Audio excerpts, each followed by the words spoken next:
Terima kasih udah klik channel kami. Jangan lupa tekan subscribe dan loncengnya.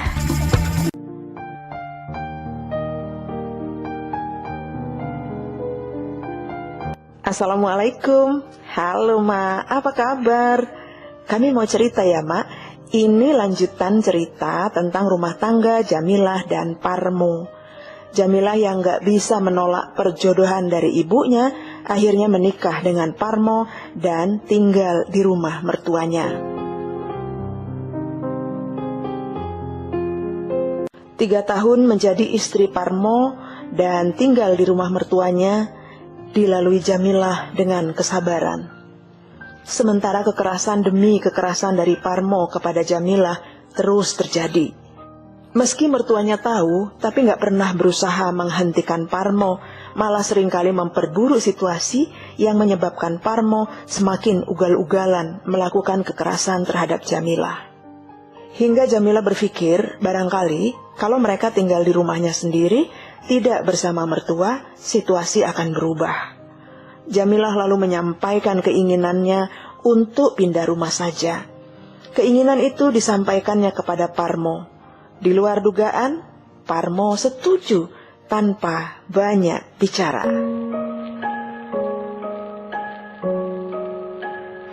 Mereka membuat sebuah rumah kecil di tengah perladangan milik orang tua Parmo.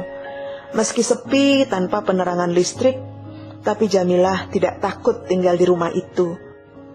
Dengan tinggal di rumah sendiri, dia pikir suaminya mulai berubah. Ternyata kan Mak, enggak sama sekali. Enggak ada yang berubah dalam kehidupan Jamilah. Dia seperti biasa kembali ke ladang milik Parmo dari mertuanya. Parmo enggak pernah mengurus ladangnya. Jamilah yang mengurusnya.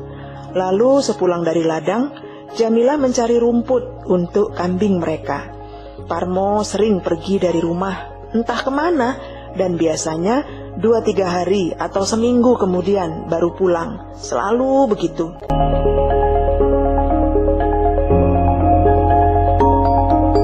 Kemudian Parmo pulang membawa kawan-kawannya, laki-laki dan perempuan. Ada mantan pacarnya di situ. Mereka minum-minum dan mabuk-mabukan di rumahnya, memutar musik karaoke dan bernyanyi-nyanyi gembira, tertawa-tawa dan melakukan kegiatan maksiat. Entah siapa perempuan-perempuan yang dibawa Parmo ke rumah mereka. Sejak itu, rumah mereka menjadi rumah maksiat dan mulai jadi pergunjingan orang. Jamilah pernah protes, tapi dia ditampar dengan keras oleh Parmo. Bahkan sepatu Parmo melayang ke wajahnya. "Bukannya kamu yang minta kita pindah dari rumah orang tuaku?" tanya Parmo dengan nada sangat marah. Jamilah terdiam. Suatu hari, datanglah beberapa laki-laki ke rumah mereka. Para laki-laki itu mencari Parmo. Rupanya kan Mak, Parmo pernah membawa istri mereka ke rumahnya dan salah satu laki-laki yang datang itu adalah suaminya. Parmo dipukuli dan dikeroyok hingga berdarah-darah. Mereka bahkan minta ganti rugi 10 juta. Pada masa itu kan Mak, 10 juta itu besar Mak. Dengan tuduhan Parmo melarikan istri orang. Kalau Parmo nggak mau membayar ganti rugi, maka mereka akan melaporkan ke polisi dan Parmo akan dipenjara. Mendengarkan hal itu, Jamilah ketakutan. Melihat suaminya dipukuli dan berdarah-darah saja, Jamilah sudah gemetar. Apalagi mendengar kalau suaminya akan ditangkap polisi. Takut dan kasihan dia Mak. Akhirnya mereka menjual kambing-kambing yang ada. Tapi uangnya belum cukup 10 juta. Jamilah diminta Parmo mencari kekurangannya bagaimanapun caranya. Tidak ada pilihan lain. Jamilah menggadaikan ladang Parmo. Ya Tuhan, kelakuanmu lah Parmo, Parmo.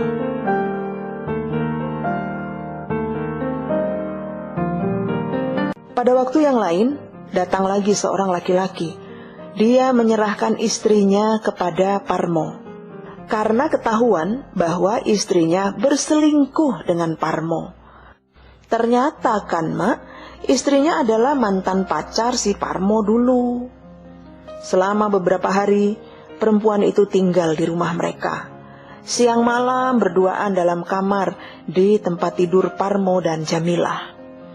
Jamilah harus menyiapkan segala keperluan mereka, sarapan, makan minum, hingga mencucikan baju-baju perempuan itu. Tiba-tiba, untuk pertama kalinya, Jamilah merasa sakit hati pada Parmo. Untuk pertama kalinya, Jamilah merasa mual melihat kelakuan Parmo dan perempuan selingkuhannya. Jamilah muntah-muntah melihat kelakuan mereka berdua. Jamilah ternyata hamil anak pertama.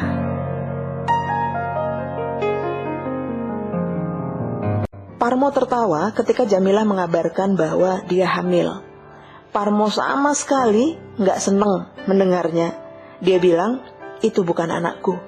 Dia menuduh Jamilah pasti selingkuh dengan laki-laki lain. Astagfirullah. Parmo kemudian pergi membawa perempuan selingkuhannya itu.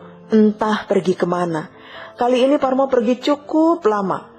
Jamilah senang sekali karena dia lepas dari kekerasan demi kekerasan dalam rumah tangga yang dilakukan Parmo. Dia lepas dari KDRT.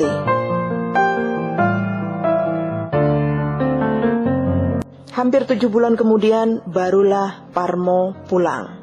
Bukan untuk menjenguk Jamilah istrinya, tapi untuk menjual kambingnya. Dia bahkan pulang bersama agen kambing yang dibawanya. Jamilah memohon agar tidak semua kambingnya dijual. Karena kelak dia butuh biaya untuk persalinan bayinya, butuh biaya untuk perlengkapan bayi kalau dia melahirkan. Tapi Parmo nggak peduli. Tanpa bicara sepatah kata pun, Parmo kembali melakukan kekerasan terhadap Jamilah yang sedang mengandung anak pertama mereka. Jamilah mengalami kekerasan fisik yang luar biasa, hingga mengalami pendarahan. Kalau kata-kata kasar, kekerasan psikis sudah tak terkatakan kejamnya. Tapi kali itu, kekerasan yang dilakukan Parmo sangat keterlaluan. Perut Jamilah yang besar, dia tendang seperti bola. Jamilah meringis kesakitan dan terus mengalami pendarahan. Lalu Parmo pergi, membawa semua uang hasil penjualan kambingnya.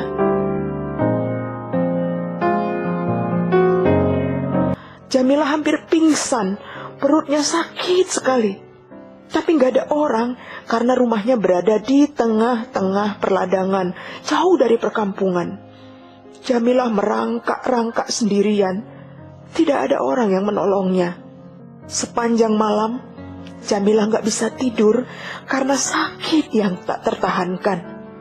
Hingga keesokan paginya, Jamilah masih merasakan sakit luar biasa pada perutnya. Seorang bapak yang akan pergi ke ladang, tiba-tiba melintas di depan rumahnya. Jamilah berteriak dengan suara lemah, "Pak, tolonglah saya." Laki-laki setengah tua itu terkejut melihat ada perempuan dengan perut besar di rumah itu. Lemas tak bertenaga, masih ada sisa pendarahan di kakinya. Tanpa banyak bicara, dia menolong Jamilah, membawanya ke rumah penduduk terdekat, dan Jamilah melahirkan di sana.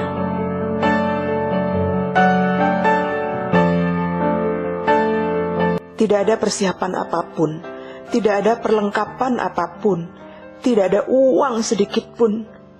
Jamilah hanya punya selembar kain panjang pemberian ibunya dulu. Itulah yang diselimutkannya pada bayinya yang baru lahir. Seseorang kemudian memberi kabar kepada ibunya bahwa Jamilah melahirkan. Ibunya datang dengan tangisan pilu.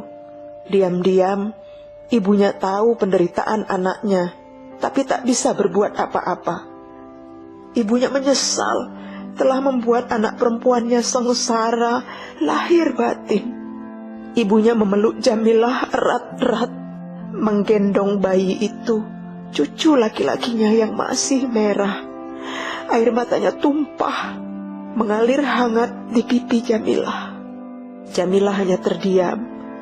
Namun jauh dalam lubuk hatinya dia bersyukur karena kasih sayang dan cinta ibunya masih tersisa untuknya.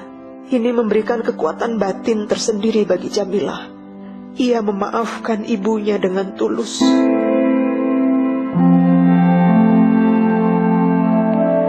Selesai melahirkan anak pertamanya itu, Jamilah bingung akan kemana dia pergi. Sementara ibunya tak berani membawanya pulang, karena bapaknya tidak akan menerima kedatangan Jamilah. Bapaknya masih sangat kecewa atas ketidakpatuhan Jamilah dulu. Sedangkan untuk kembali ke rumahnya di tengah perladangan, dia khawatir suaminya akan berlaku kasar, tidak hanya padanya, tapi juga pada bayinya. Karena suaminya tidak mau mengakui bahwa bayi itu anaknya. Parmo menuduh Jamilah hamil dengan laki-laki lain. Mertuanya yang mendengar kabar bahwa Jamilah melahirkan juga tidak menjenguknya. Lengkaplah penderitaan Jamilah. Dia hidup sebatang kara.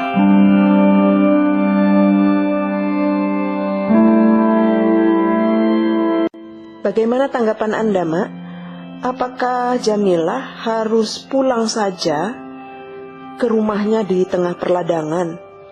Apakah Parmo tidak akan menyakitinya lagi? Harus bagaimana, Mak? Kasih pendapat ya, Mak. Dan jangan lupa ikuti kelanjutan ceritanya. Terima kasih udah nonton. Jangan lupa tekan subscribe dan tombol loncengnya biar dapat update dari kami.